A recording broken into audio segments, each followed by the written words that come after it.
Talim pa dito. Okay, sige ba? Okay, I'll try this. Okay, then make a shake.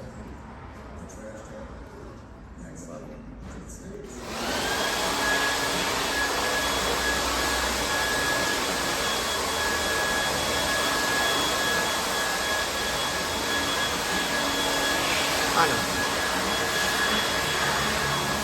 I don't know how to use the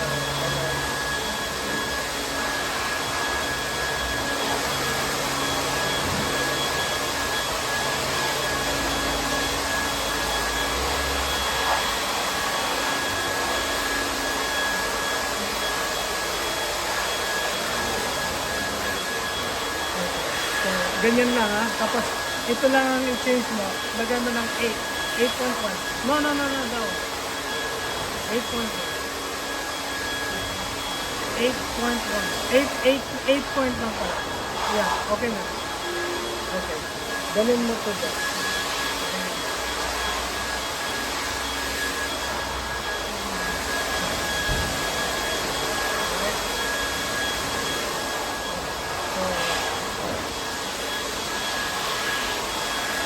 And then drag this. Ilabay mo. Oh, ganun mo pala. Mahirapan ka namin. Ganun mo na dito. Ganun mo, balik mo dito. Sige pa. Okay. Ito yung dalhin mo dito. Ha? Yeah. Dalhin mo sa dito. And then, i-line mo yung tayot.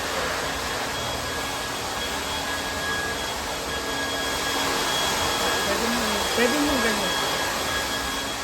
Pwede mo para mag-asset.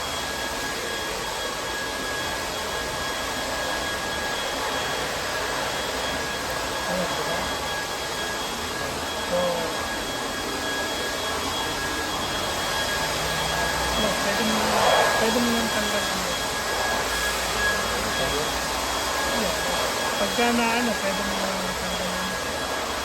So, konting-konting lang.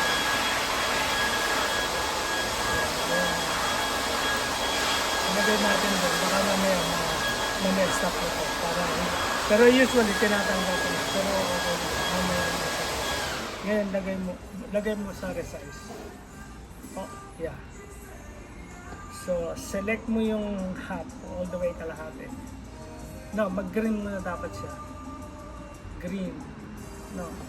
Sige. Click that one and click back to resize para mag-green siya. Oh yeah, then shift. Click the shift.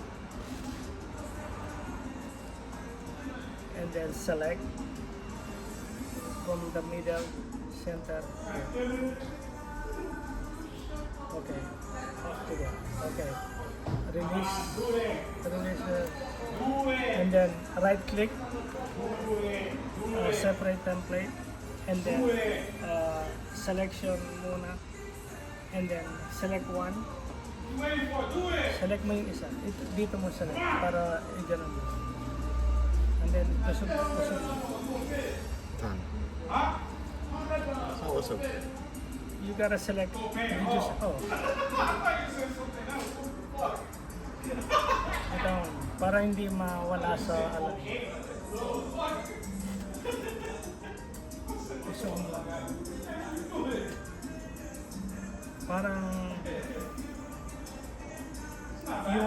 Parang magkakaroon ka ng line doon para mapadaan mo yung selection ulit. You got it? Tapos, select mo yung, ito yung nakaselect, di ba? Click mo ulit sa resize, mag-green siya. Ayan. And then, umpisahan mo yung target mo dito. Okay. Pag tumarget, no. Don't forget the shift if you do the selection.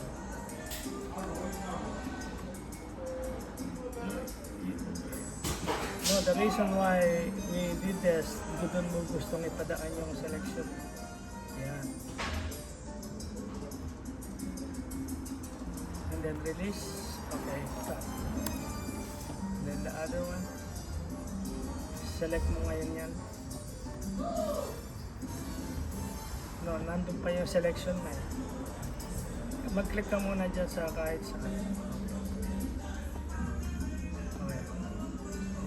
Pwede mo doon kung saan madalis sa'yo.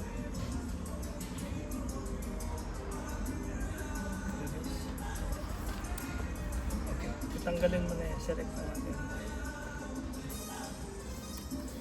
Tapos, itaas mo ito doon. Move mo doon sa ano. Ito?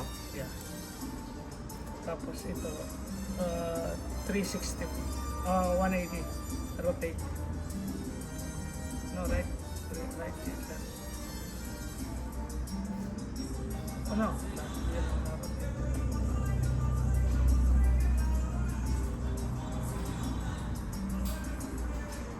Okay, isog mo. Pwede mong tanggalin ito, iisog mo muna para hindi na mag-cut ng mata. I-select mo, resize mo ulit, tapos mag-select ka lang ng pula.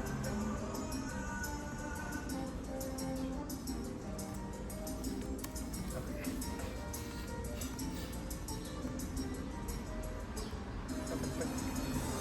Tapos ano yun mo? Pag gumawa kang ganyan, lagay mo save. Tapos lagay mo na lang dash